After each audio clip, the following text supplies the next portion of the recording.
అత్రి ప్రత్యక్షమైన త్రిమూర్తుల్ని స్తుతించాడు. త్రిమూర్తులు అత్రితో ఇలా అన్నారు: మేము ముగ్గురమైనా నిజానికి బుద్ధితో ఆలోచిస్తే ఒకరమే.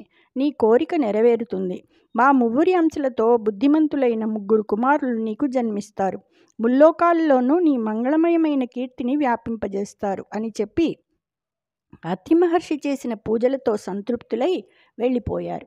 ఆ సుచరిత్ర దంపతులు దంచితలీలగనుంగొనంగా అబ్జాసనునంశమందున నమృతాంశుడు విష్ణు కళంసు యోగ విద్యాసుభగుండు దత్తుడు పురాంతకు భూరి కళాంశమందు దుర్వాసుడు నైజనించిరనవద్య పవిత్ర చరిత్రులిమ్ములన్. ఆ పుణ్యదంపతులకు బ్రహ్మదేవుని అంశతో చంద్రుడు, విష్ణుని అంశతో యోగ విద్యా నిపుణుడైన దత్తుడు, శివుని అంశతో దుర్వాసుడు కలిగారు. జై శ్రీకృష్ణ.